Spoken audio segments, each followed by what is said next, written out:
Welcome, everyone, to the National Council on Interpreting for Healthcare monthly podcast. This is sponsored by the Standards and Training Committee. This podcast is intended for you, our members, the public at large, and everyone, ladies and gentlemen, working to promote language access and social justice. Join our conversations with some of the best in our field and hear what they have to say about interpreting for healthcare and much more. Well, my name is Analia, Castillero-Lang, and I am thrilled to be here with you today. I am a member of the Standards and Training Committee and also the work group, the National Standards of Practice. Today, I have the honor, the pleasure to interview my friend, Giovanna Carriero Contreras. Hi, Giovanna. How are you doing? Hi, Analia. Doing well. What about you? I am so excited, so thrilled to have you today. And I just want you to know from the bottom of my heart how grateful I am that you have taken time of your, to say busy schedule is like an understatement, right? I know that you have been doing a lot recently, last weekend. Oh my goodness gracious, I can't wait to hear all about it. But ladies and gentlemen, before I start asking Giovanna some questions, I want to tell you a little bit about my friend. So Giovanna, for over 30 years, has been a noteworthy leader in the language industry space. Giovanna is a co-author of the Community Interpreter International Program, also known as TCII, as well as the medical version of the course, the Medical Interpreter. Giovanna has been a master trainer of trainers since 2016, and that's how we met in 2017, by the way, and has trained on almost any facet of the community and legal interpreting, ethics, skills, and strategies. Now, let me tell you some wonderful news for those that don't know this. She is the founding member and chair of the American Association of Interpreters and Translators in Education. Hooray! We've been waiting for this for so many years. She tirelessly focused on promoting the professionalization of interpreters and translators and language access. Lastly, but not least, Giovanna was honored with the 2020 Bill Daniels Ethical Leader of the Year Award for her unwavering commitment to principle-based ethics in business, despite and especially during the COVID-19 pandemic, to promote language access for limited English proficient individuals. Giovanna, what an honor to have you here. Thank you so much. You are so welcome, and what an honor to be here with you. Yes, you're right. We go a long way. Yes, 2017, I was your trainee in the TOT for TCII, and I still remember, Giovanna, when you trained this section about professionalism. I was just so inspired by that, and I want you to know how I hold so dear every moment that I was your trainee in 2017. But anyway, enough about us, right? You want to hear the topic today, so here we go. Okay, 3 questions for you, Giovanna. And ladies and gentlemen, I'm going to have a timer because you know time is of the essence, right? So Giovanna, first question. Looking back, what are you most proud of? Without sounding rhetorical, truly is to be part of this profession. Those that work in the trenches know that there are ups and downs, good days, bad days. So sometimes you feel that the bad days overcast the good days. But looking back, there is nothing that there is no other profession that I would do. That's what I want to be. Wow. So that's one of the things. One thing that I want to rectify is that I am one of the founding members of the American Association of Interpreters and Translators in Education. And I would say that this is one of the most recent things to cherish because AAIT has been part of a great first timers in history Yes. with our conference in person. And so that is about moments that I will cherish forever, together with everybody that came. Wow. Tell me a little bit, Giovanna, since we're still on this point about looking back and you're talking about what you're most proud of, and you're talking about being part of this profession, the interpreting profession, right? I never heard this. I'm curious. How did you come into the profession? Oh, um, if you look back in the days, you may or may not have heard the story that I have told a few times that I wanted to be a flight attendant and I couldn't because I was too short. No, I don't know that story. Wow. Okay. And so also the reason why I wanted to be a flight attendant is because I was very passionate about languages. Uh-huh. So it felt, I guess it just felt that the next step was, okay, I want to become a conference interpreter. But my mom and I had some disagreements about the studies that I had to undertake. And so as I progressed through my studies, and I did study languages and literatures, and I started traveling, then I went to Geneva. I pursued my certificate in translation. But then I started working, and then I landed in the US, where I was embraced by the initial community of professionals in interpreting in Denver, Colorado. So I was really taken under the wings of the ones that founded the Colorado Association of Professional Interpreters here in Colorado. Mm-hmm. And the rest is history. The rest has just evolved and became meaningful thanks to the people that I met along the way, the mentors that I've had, the doors that opened, the passion for the profession. And that's where without it really knowing, because 20 years ago, we didn't have the conversations that we're having today, Mm-hmm. I felt so much more driven or attracted by what we have learned to call community interpreting and legal interpreting. And so my passion for conference interpreting changed because for me, it remained something that I look, and I never really worked as a conference interpreter. Mm-hmm. But I think that was also a choice. I never look back and regret that because my path just took me to a different route. How exciting. I also think about sometimes the profession chooses us and we don't even realize that that's happening, and how you ended up choosing to be part of the community interpreting field. Yeah, just also think that community interpreting in Europe, which was where I was coming from, was not really the interpreting that everybody was talking about, right? So the only one interpreting that I knew and I was exposed to in Europe was more conference interpreting than anything else.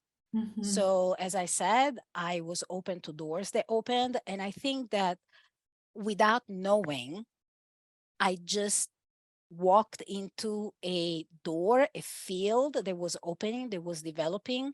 And I've been blessed to meet awesome people that were mentors to me, that embraced me, that guided me, that trained me. Yes. I was the Italian hanging out with the Hispanic interpreters, Spanish speaking interpreters all the time. But that was the only one way that I had 25 years ago to be involved with it. And it Yes. paid off. Wow. Well, thank you so much for sharing that story, because I didn't know. And here you are. You're paving the way in so many areas in the profession. And I am very excited for our next question, because I know it's part of what you alluded to just a little bit ago. So here's the next question. Currently, what do you see as the biggest challenge? So if we look at the profession as interpreting, There are two big challenges that I see. Number one, the lack of cohesiveness. We talk about interpreting, but if you scratch the surface, nobody really talks about interpreting. It's all about medical interpreting, legal interpreting, conference interpreting. And so sometimes I feel that there are a lot of overlaps in terms of associations, the scope of work and the purpose of the associations. There is some overlaps that we could work on better.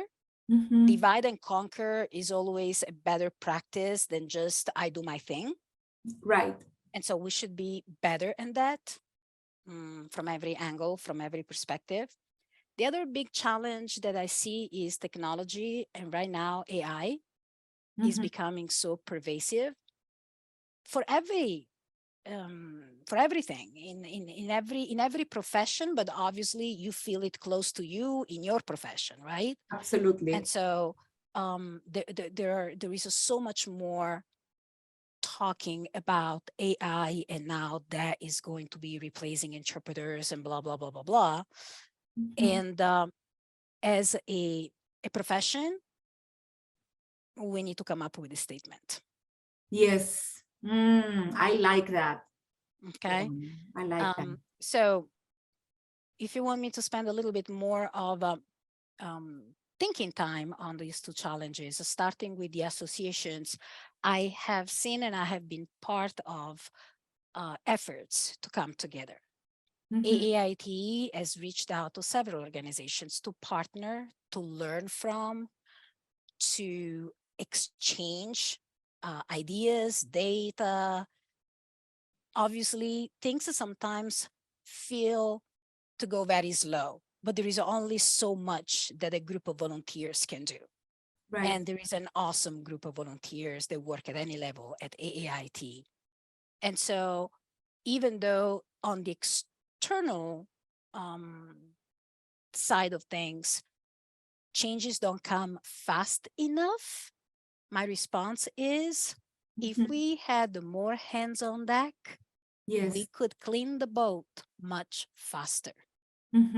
So from those that hear or are members of associations and don't have a prominent role, just remember that being a volunteer with organizations does not mean that you have to work 24 hours. It will help those of us that work a little bit more than needed, because we could spread the burden, right? Yes. And I call it burden just because work, nobody likes to work 24 hours 24/7, right? But at the same time, it is so gratifying to see the success. We have worked around the clock for 3 months to get the conference a dream come true for AAIT.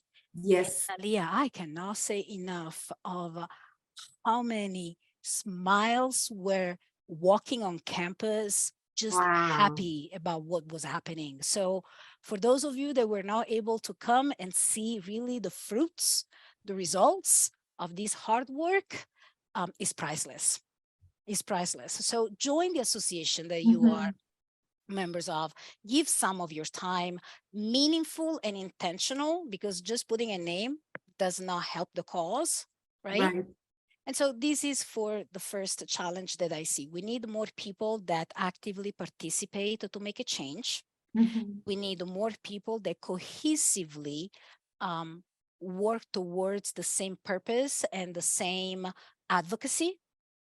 And we need more streamline, divide and conquer, partnership, actual, factual, among associations, so that we can share the common goals. And so none of us would feel like we're working isolatedly, if that is a word. And AAIT has been part of some of these efforts. And I hope that we can talk about that more in the future with other opportunities. But we need to learn that the only way to advance faster is to do it together.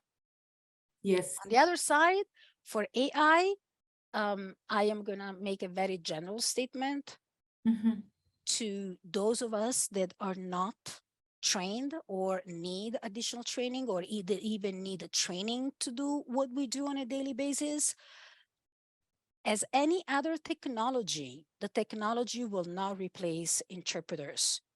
Maybe it will change the way we provide our services, but it will definitely replace those of us that don't do a good job. It's not difficult to replace a bad interpreter. Yes. And so the only way we have to make the difference is to really show the value. And like I say, all of us will always remember the bad experience, the bad day, and a job that was taken away from us. It happens to all of us. It happens to me. It happens to you. It happens to anyone, right? But that doesn't mean that I give up on who I am and what I do. I just need to go for the next opportunity. Yes. I'm reminded right now of one of the meetings in 2019 from the NCIHC, and we were talking about the same point of cohesiveness.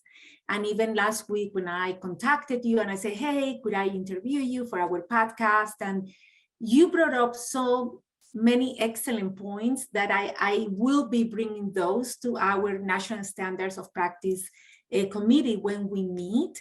Because yes, we do need to join forces. And I think that inadvertently, some of us don't realize that we're not joining forces, you know?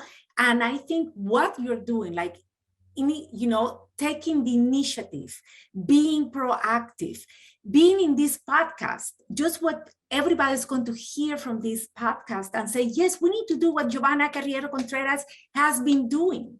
We need to reach out to the other groups and become one. And how can we do that, right? And how we will be powerful. I still, again, remember the analogy. I won't even try to share the analogy about the professionalism and the bird. Who was the one? Can you share that with us? The eagle and the goose. Please share that with us. So the eagle and the goose is the iconic image of my vision for professionalizing our profession, because everybody likes to be the eagle. I want to be majestic, powerful, lose some pounds and fly high, right? Right. Who does not want to be in a position where you feel safe, right? And the eagle is the one animal or one bird that you would be fearful to attack. But in reality, as a goose, I hang out with friends all the time. I fly together. I'm part of something bigger than just myself. Right. I am helped and I help to advance. And so more than Giovanna doing the doing, I hope that those that work with me think that we do work together. There is always someone that will push. I have been pushed so many times.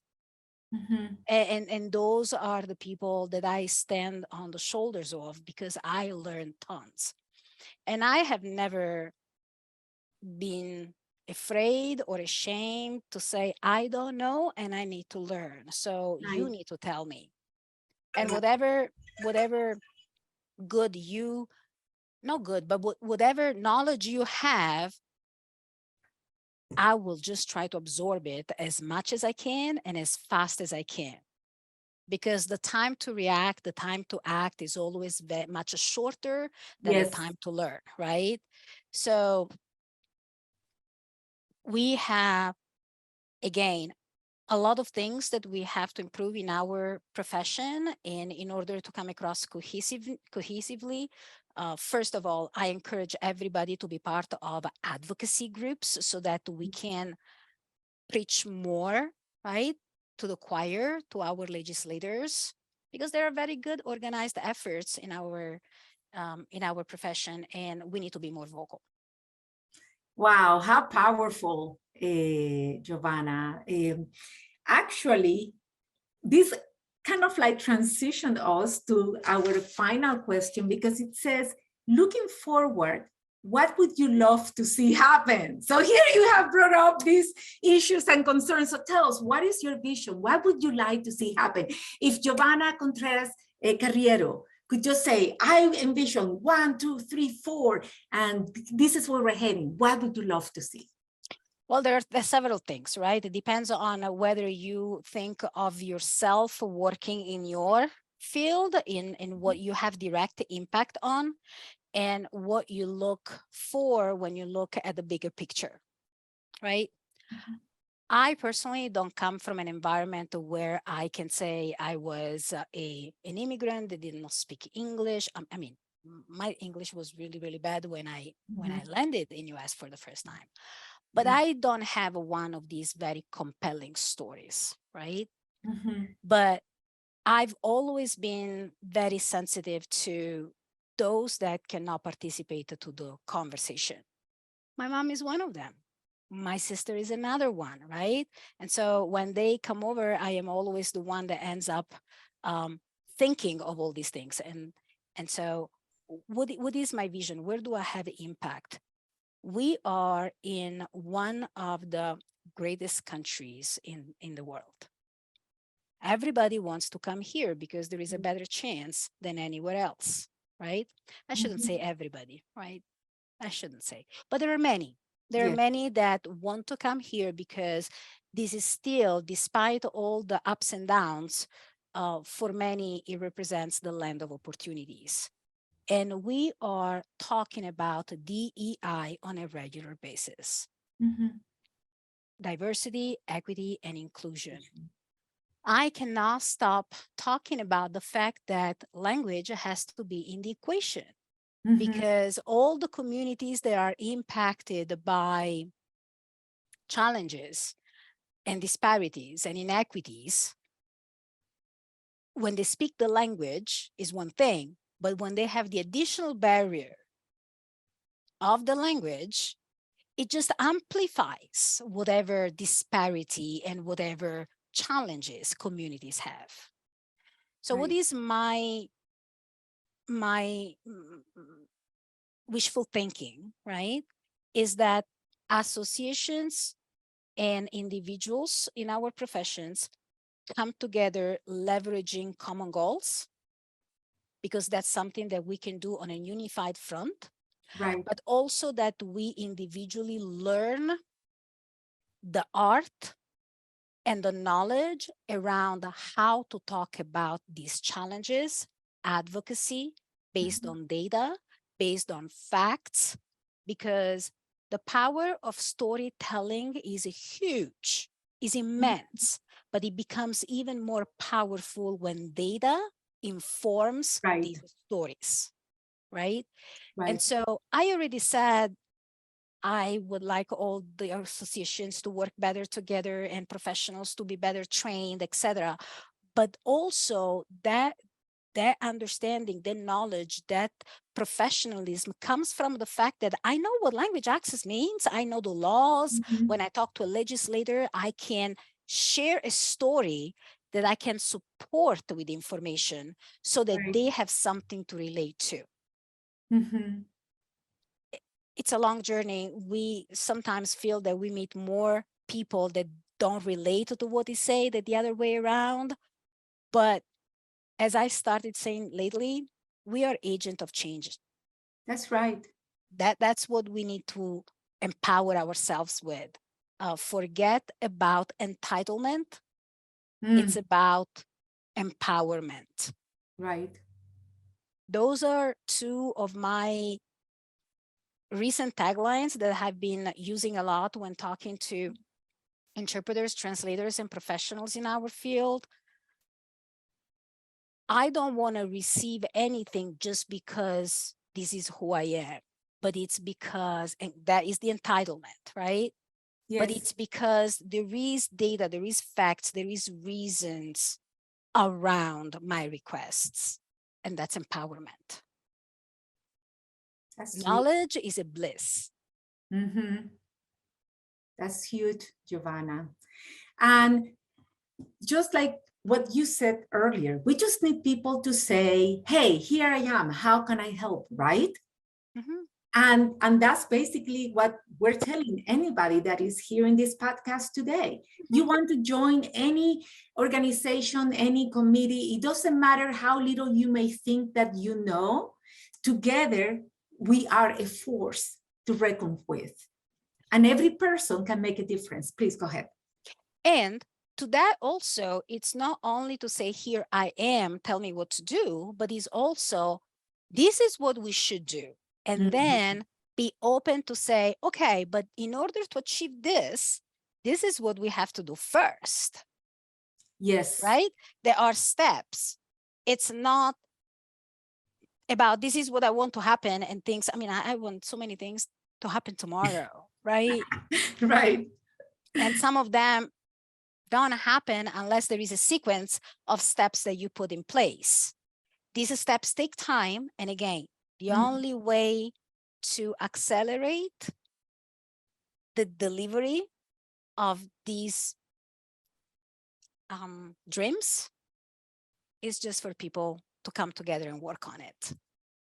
Absolutely. And that reminds me of synergy, right? We all come together and we bring our strengths, and together we join forces, and then we can make a print, an impact, right, in our profession.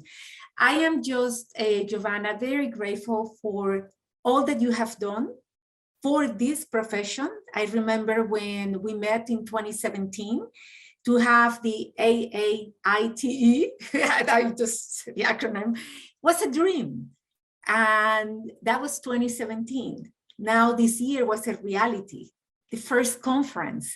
And I wish I had been able to be there. I was at a baby shower from my sisters and I couldn't, anyway, that's another story, but what an amazing, I just looking at LinkedIn and all the posts and everybody was so happy and smiling.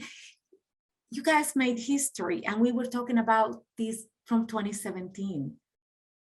So, you know, AAIT is also the result of someone from a different field, from a different specialization of interpreting, calling a few of us and say, hey, you need to do something here. And so again, we were pushed, right? Yes. And we responded to the call, me together with others, and we said, yeah, let's. I mean, how did the AAIT come about? Cindy wrote, called one of us and said, you need to do something. And that's, of course, a long story. Right, I know. Short. Three of us came together, Catherine, Holly, and I. We took advantage of the OCD conference for interpreters and translators in education. We launched a call to the entire country. And next thing you know, 13 of us are working as founding members. Wow. And building something for a couple of years until we incorporated, had our first online conference last year, in person this year. And, you know, there is one other thing that is also very important to keep in mind, that is, when we wait too long for things to be perfect, they never happen. They never happen. Yep. But we just have to believe that what we're working on, and cross-reference with benchmark, cross-reference with expectations, is good enough, yes, to be to start something. Absolutely. Absolutely. And so, yeah. Wow, this is so exciting. It's so exciting. Kudos to Cindy Roth. She was the one, because of her, I came into one of the committees one time. She says, we need people in the standards and training committee. And I'm like, okay, here I am, and then I got involved, but good for Cindy Roth. Okay, Giovanna, this is the end of our time, but I just want to thank you so very much for joining us today, for just sharing with us your dream, your challenges, and your successes, and giving us vision of how much can be done when we all come together. And I hope that anyone that has listened to us, it doesn't even have to be about interpreting profession. I just hope people are inspired that everything starts with a dream, with a thought. So gather other people and let's make it happen. So anyway, thank you so much to Giovanna. Everybody, thank you for joining us. I hope you will join us next month as we discuss what is happening, what we can improve in interpreting for healthcare, and much more. And Analia, if you allow me to say one last thing, please, everyone, if you work in education, whether you are an interpreter or a translator, go to our website, aaite.org, and you will find a link to our survey. Please respond to that survey, because that will be the second step of an incredible report that will be monumental for our profession and will help us on our journey to certification. Thank you. You're welcome. Everybody, please, let's take that survey. Thank you, Giovanna. Have a wonderful day and a wonderful weekend. You too. Bye-bye. Thank you. Bye.